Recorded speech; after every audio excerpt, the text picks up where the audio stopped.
इसका gall bladder फट जाता भाई साहब, अगर थोड़ी देर और नहीं होता तो। तेरे आंख को मच्छर काट गया? हाँ नहीं, मच्छर नहीं काट गया, चुम्मी ले गया मच्छर। वो कभी थकता ही नहीं है बंदा।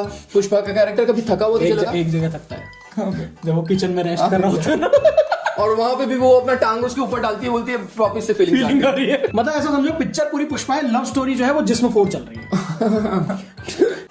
हाँ कौन था बाद में नाम बताना मुझे। है ना, वो समोसे कचौरी खाते हुए वो सीटी ताली भी बजाते हैं, या पान चबाते हुए वो सीटी ताली बजाते हैं। ऐसे सीन प्यारी लव स्टोरी दिखा देते हैं यार, मतलब ऐसे लव स्टोरी दिखाई, बहुत क्रिंज था वो। जरूरत नहीं। यहाँ पे तेरे को बोलना है, बोलना।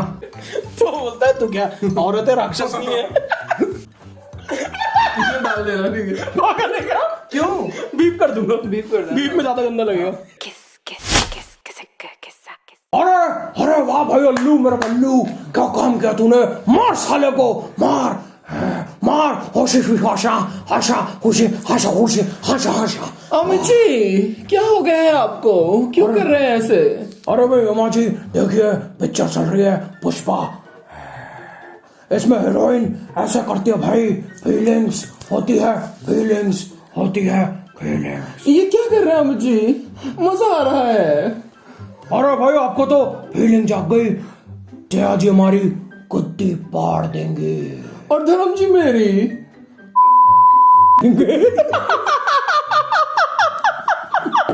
आ गए ना सब पार्टी में, अब खींच रहे फोटो किस करके। तो गाइज आज हम लेके जो टॉपिक आप लोगों के लिए आए हैं वो बहुत ही महत्वपूर्ण टॉपिक है। अभी 10-15 दिनों से ये बहुत छाया हुआ है, और जिसका नाम हम आपको बोलने वाले हैं वो आप लोगों को पता होगा, पुष्पा राज। झुकेगा नहीं साला।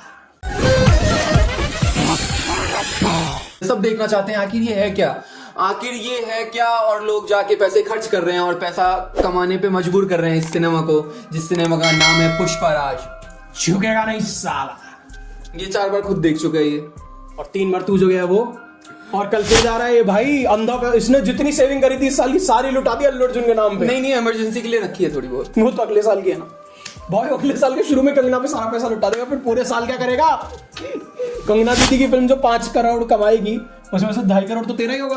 5 करोड़ तो ज्यादा बोल दिया मैंने, 5,000 पे रुक जाते हैं कंगना दीदी की पिक्चर सोच के। दर्शकों इसका मुंह बंद करवाना। जितना पुष्पा का फर्स्ट डे का पार्किंग का कलेक्शन है ना, सिर्फ पार्किंग का, उतना लाइफ टाइम कमाएगी कंगना की पिक्चर। इट्स ओके, कोई बात नहीं, इज्जत के साथ कुछ भी कमाए तो अच्छा। क्या फर्क पड़ता है अच्छी फिल्म बनाओ ना बनाओ, हमें तो सिर्फ लोगों को बैशिंग करनी है। कंगना दीदी का क्या है, 2 बातें इधर बोलेंगी 2 बातें उधर, फिर लाइमलाइट में आ जाएंगी। पिक्चर बनाने से किसको मतलब है? विमेन कार्ड मत खेलो, दाढ़ी वाले विमेन कार्ड मत खेल मेरे सामने। जब एक लेडी बॉस बन जाती है ना तो बहुत सारे मर्दों को बहुत प्रॉब्लम होती है। ओ दाढ़ी वाली कंगना रनौत, रुक जा, थामा कोई बात फालतू का ये ना, वो इधर विक्टिम कार्ड। तुम आगे बढ़ो, कोई तुम्हारे साथ नहीं है, मेरी छठी उंगली तुम्हारे साथ है। खैर यो जा फिल्म रिलीज कर, कोई नहीं आएगा देखने। ये ऋतिक रोशन साहब भूल गए हैं कि बात यहाँ पुष्पा की होने वाली है। ओ यार इस वीडियो में हम सारे पॉइंट्स कवर करेंगे, हमें क्या अच्छा नहीं लगा, क्या अच्छा लगा, उस सब के बारे में हम बात करेंगे। फटाफट से शुरू करते हैं हमारे पहले पॉइंट से, जो कि है ओपनिंग सीक्वेंस। ये एक फिल्म का मेरे हिसाब से एक माइनस पॉइंट है, आपका क्या कहना है? यार हो सकता है कि कुछ सेकंड मतलब सीजन के लिए रखा हो, मतलब जो 3rd पार्ट बनेगा उसके लिए। तो सीजन के लिए रखा हो। वैसे मैं फन फैक्ट बता दूंगा, इस पुष्पा को पहले एक वेब सीरीज की तरह ही सोचा गया था, बाद में सुकुमार ने इसको एक फिल्म की तरह बनाया। हाँ तो नहीं तूने मुझसे पूछा। हाँ जो फर्स्ट सीन है ना उससे लगा कि कुछ तो दिखाएंगे, और पूरी मूवी में वेट करता रहा कि अब पानी से निकलेगा, लेकिन वो पानी से नहीं निकला। फिल्म के शुरू में पुष्पा जापान जाता है, वहां के पोर्ट पे एक फाइट सीक्वेंस होता है क्योंकि पुष्पा का पैसा वहां रोक लिया गया है, वहां पे उसे गोली लग जाती है, वो पानी में गिर जाता है, और वहां से फिर फिल्म शुरू होती है पूरी फ्लैशबैक में। उसके बाद आपको ये लगेगा कि भाई कहीं तो इसका पे ऑफ आएगा, कहीं वो पानी से बाहर आएगा, कहानी वहां से वो प्रेजेंट में आएगी। नहीं, वो सीन ही भूल गया पिक्चर के एंड में आके, खत्म कर दी पिक्चर, वो पुष्पा पानी में ही रह गया। ठीक है, तो ये एक फिल्म का बहुत बड़ा माइनस है, बहुत बड़ा नेगेटिव है, जिस तरीके से उस पूरे सीक्वेंस को एग्जीक्यूट किया गया। अब इसके बाद जो अगला सीन है वो मेरे लिए बहुत बड़ा प्लस है, which is the police station sequence. यहाँ पे तेरे को बोलना है, बोलना। सो पुलिस स्टेशन वाला जो सीन है वो अनएक्सपेक्टेड था, क्योंकि लग रहा था कि कुछ ना कुछ ऐसा होगा, कुछ हीरोगिरी दिखाएंगे, पुलिस वालों को मारेंगे, लेकिन यहाँ पे मारने वारने की कोई बात नहीं है। वो बहुत एपिक सीन था जब पुष्पा बोलता है कि किसी का नुकसान नहीं होने देगा मैं, मुझे लगा मार के इनको निकल जाएगा। भाई उसने करा सारे पुलिस वालों को लाइन में खड़ा कि भाई उसने कहा कि तुमने मेरे बंदे पकड़ लिए, ठीक है, अब मैं इनको यहाँ से छुड़ा के ले जाऊंगा तो पुलिस वालों की नौकरी चली जाएगी। उसने कहा कोई बात नहीं, हम पुलिस स्टेशन खरीद लेते हैं। सब पुलिस वाले लाइन में खड़े हुए, सबने बताया उनकी अभी पगार क्या है, वो क्या पोजीशन पे, कितने साल की नौकरी बची है और हर साल की उनकी जो रिश्वत है वो कितनी होती है, उसको इन्फ्लेट करके उस हिसाब से उनको 50-50 लाख 60-60 लाख ऐसे दे दिया गया। और एक जगह तो बोला गया कितना बन रहा है 23 लाख, राउंड फिगर 25 लाख दे दो। उसके बाद आते हैं सर हम सीएम वाले सीक्वेंस पे, जहां पे वो शॉल उड़ाने जाते हैं सीएम को। सीएम वाला सीक्वेंस भी अच्छा था और मुझे कहीं ना कहीं लगता है कि जो नेक्स्ट जो पार्ट आएगी ना मूवी में, वो प्रधानमंत्री के साथ भी वैसा कुछ हो सकता है। और यार उस सीक्वेंस में जो टेंशन बिल्ड हुई थी, मुझे लगा था ये मार जाएगा इसको, ये मरेगा सीएम। उसने जो टेंशन बिल्ड करी वहां पे, जो फोटो खींचने वाली थी किसिक करके, एक्चुअली बहुत छोटे छोटे सीन को ना बैकग्राउंड में बहुत बड़ा दिखाया। मतलब एक छोटे सीन का क्या इम्पैक्ट हो सकता है, किस वजह से वो सीन हो रहा है और उसका क्या लार्जर देन लाइफ चीजें। अब उसकी बीवी ने सिर्फ इतना बोला था कि सीएम के साथ फोटो खिंचवाएं। एग्जैक्टली, सीएम ने उसके साथ फोटो खिंचवाई नहीं, बिकॉज ऑफ कोर्स गुंडा है वो तो। लेकिन भाई ये ऐसी दिल पे लगी पुष्पा के कि उसने कहा अब तो जो मेरे साथ आया वही सीएम बनेगा। और शायद ये आधी मूवी शायद यही है, आधी इंटरवल तक यही चल रहा है। अच्छा, इसके बाद हम आते हैं फिल्म के मेरे हिसाब से one of the biggest, not the biggest, biggest तो मेरे हिसाब से लेंथ है, पर one of the biggest minus पे, जो कि है फिल्म की लव स्टोरी और फिल्म का रोमांस को जिस तरीके से ट्रीट किया गया है। तो सच में इसमें बात करना चाह रहा है? हाँ, ऑफ कोर्स, क्यों नहीं करनी चाहिए यार। जब मैं मूवी देख रहा था तो मुझे कहीं ना कहीं लगा था कि सिर्फ और सिर्फ लस्ट दिखाया जा रहा है। जो उसकी वाइफ है वो इतनी लस्टी है, पूरा हीरो तो हीरोइन को बस बेड पे जाना है। मतलब अगर वो किचन में खाना भी बना रही है ना, तो अब उसको मतलब छू दिया तो फीलिंग आ गई। मसाले गए भाड़ में, चिकन गए भाड़ में, मटन गया कूड़े में, मैं तो लेट के बस अरे सर शुरू हुई बात। और वो सीन भी थोड़ा सा बहुत आपको भी फीलिंग जाग गई कि सर क्या हो गया। मतलब ऐसा समझो पिक्चर पूरी पुष्पा है, लव स्टोरी जो है वो जिस्म फोड़ चल रही है। फिर अगला जो मुझे बहुत बड़ा क्रिंज लगा वो है जो फीलिंग्स वाला गाना था और उसके इर्द गिर्द जो किचन वाला सीक्वेंस था, उसके बारे में क्या कहना है सर? यार बहुत ही बकवास था, उस गाने का कोई मतलब नहीं था। और बहुत सारी साउथ की फिल्में देखी है जहाँ पे गाने का कोई मतलब नहीं रहता, लेकिन इस मूवी में भी वही हुआ। फर्स्ट पार्ट के कंपैरिजन तो मतलब बहुत ही बकवास है, बहुत ही बुरा। और इस पर्टिकुलर की तो भाई जो इसका पिक्चराइजेशन है, जो इसके बोल लिखे गए हैं और जिस तरीके से इसको कोरियोग्राफ किया गया है, कोरियोग्राफी के बारे में तो मैं स्पेशली कहूंगा वेरी बैड भाई साहब।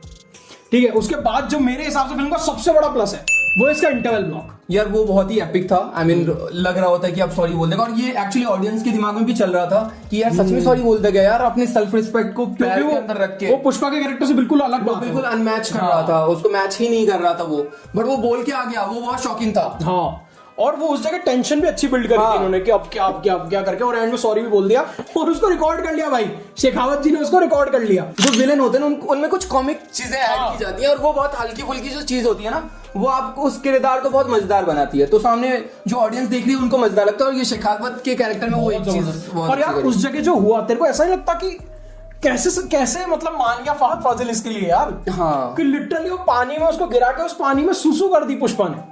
ये दो लोगों की मूवी अगर देखो तो हाँ, पुष्पा और ये शेखावत, पुष्पा की ही एक्चुअली। हाँ, पुष्पा के शेखावत को तो फिर मार भी देते हैं वो लोग, खैर उसमें हम आएंगे बाद में भी, पर पुष्पा की ये पूरी पिक्चर भाई।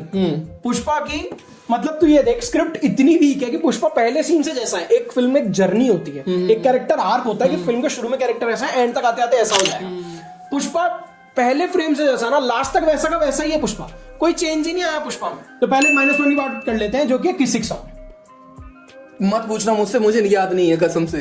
यार गाने याद करने वाले हैं ही नहीं यार। किसिक सॉन्ग, ये फीलिंग सॉन्ग बहुत बुरा है, बहुत। नीला अच्छी दिख रही थी, again bad song, bad choreography, bad music, and भाई कुछ बोलने लायक ही नहीं इस गाने बारे में। बट मैं तुझे बताऊं, लोगों को फिर भी ये गाने अच्छे लग रहे हैं। थिएटर में नाच रहे हैं, ऐसे करके नाच रहे हैं लोग भाई, किसिक किसिक करके। एक बंदा मेरे अपनी फीलिंग वाला गाना गा रहा था।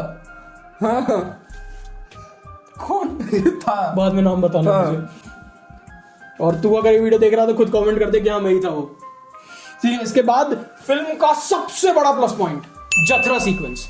वो 17 मिनट, पहले मैं आपको बता दूं, वो 17 मिनट शूट हुए हैं 35 करोड़ के, उसका पोस्ट प्रोडक्शन है 25 करोड़ का। वो 17 मिनट जो है फिल्म के वो 60 करोड़ के शूट हुए हैं। 60 करोड़ का पूरा सीक्वेंस। एक्चुअली हमने इस पे डिस्कशन भी किया था और कहीं ना कहीं इंस्पायर्ड लग रहा है कांतारा से, ऑफ कोर्स, है ना, बट स्टिल बहुत ही कमाल का काम इस पूरे सीक्वेंस में जो पुष्पा, जो अल्लू अर्जुन ने किया है ना, वो दिख रहा है, मेहनत दिख रही है। एक्चुअली पैसा लगाया गया होगा सेट पे, लेकिन जो एक कलाकार की जो कलाकारी होती है ना, वो पूरे दिख रहे, वो काली माता का जो गेटअप उन्होंने लिया है और उस कैरेक्टर में आके जो एग्रेशन होता है काली माता का, वो एक फेमिनिन साइड दिखाना, वो डांस के थ्रू, वो बहुत ही कमाल का। वो कोयले पे भागते हुए जो आता है, वो जो घूम रहा होता है पैरों के थ्रू, अपने याद है वो सीक्वेंस में पैरों से वो घूम रहा होता है, पूरे में चक्का मार रहा होता है, बहुत जबरदस्त भाई। खैर उसके बाद जो एक माइनस पॉइंट मुझे लगा, यहाँ पे भाई दरार आ चुकी है, इसको नहीं लगा, मुझे लगा है, दैट इज शेखावत का जिस तरीके से एंड किया गया पिक्चर में, कि शेखावत खुद को ही चंदन की लकड़ियों के बीच में जला लेता है, मतलब फेक चंदन की लकड़ियों के बीच में खुद को जला लेता है, और आखिरी 1 घंटे में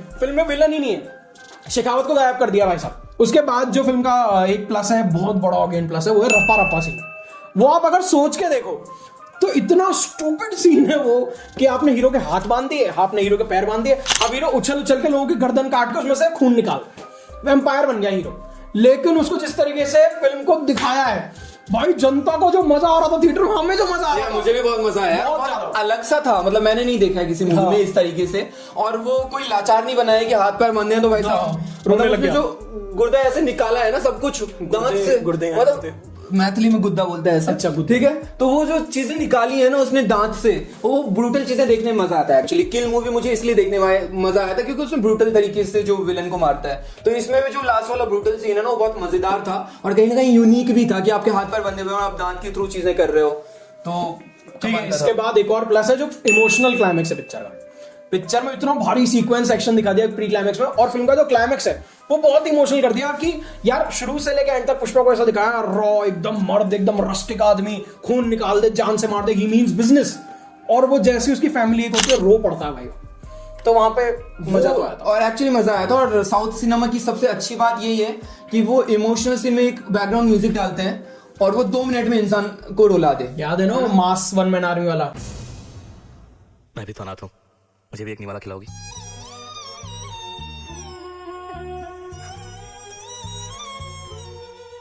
बस इतने में रो देता भाई आदमी। तो वो चीज वर्क करती है ना, और वो ये दिखाया है कि भाई कितना भी बड़ा आदमी बन जाए बट परिवार की बात जब आती है तो वो एक नॉर्मल इंसान ही है, उसे दुख होता है कि परिवार का नाम नहीं मिला उसे, तो वो चीज वर्क करी है। जो 5 मिनट का भी सीन है ना वो भी वर्क करा है, बहुत बढ़िया था वो। और खास करके मेरे लिए जो वर्क नहीं करा, जो जहां पे जिस पॉइंट पे फिल्म खत्म होती है, that is the whole credit sequence.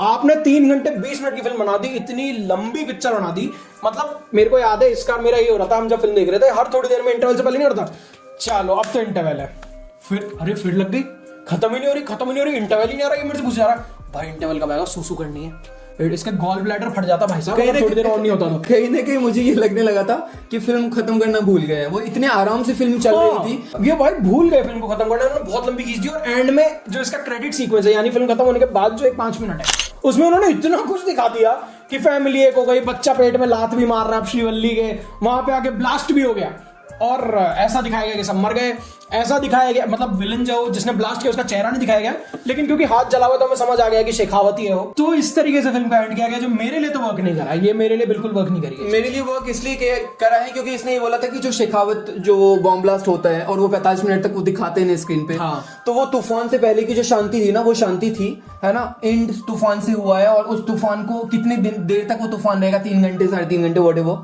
वो थर्ड पार्ट में दिखाई देगा डेफिनेटली। तो मुझे लगता है कि थर्ड पार्ट कहीं ना कहीं इससे ज्यादा ही बनाना पड़ेगा उनको कुछ, और अब थर्ड पार्ट में अच्छा खासा टाइम लगेगा, थर्ड पार्ट कम से कम 6-7 साल 8 साल मान के चलो इजीली। ये कितने टाइम में आई थी? ये तो अभी आ गई थी 2021 में, आई 2024 में आ गई, 3 साल में आ गई, उसमें कम से कम आप 6-7 साल 8 साल मान के चलो टाइम लगेगा। दोनों के पास इस वक्त बहुत काम है, अल्लू अर्जुन के पास 3-4 फिल्में हैं, सुकुमार के पास 2-3 फिल्में हैं, सब बिजी हैं, हम भी व्यस्त हो जाते हैं अपने कामों में। आपको वीडियो पसंद आया हो तो लाइक करिएगा, शेयर करिएगा, कमेंट के लिए बोलना, और ज्यादा व्यूज चाहिए हमें, तो प्लीज हमें हमारे व्यूज बढ़ाओ। और व्यूज कैसे बढ़ेंगे, आप तो देख ही रहे हो, आपके दोस्तों को भी दिखाओ, आपके फैमिली ग्रुप्स में शेयर करो यार, इंस्टाग्राम पे शेयर कर दो, और किसी का भला करने से भी भला होता है आपका, तो प्लीज हमारा भला करें। और अगर आप चैनल पे नए हैं तो प्लीज सब्सक्राइब करें, विनती है आपसे। बिल्कुल। चलिए मिलते हैं आपसे बहुत जल्दी, जय श्री राम, वंदे मातरम।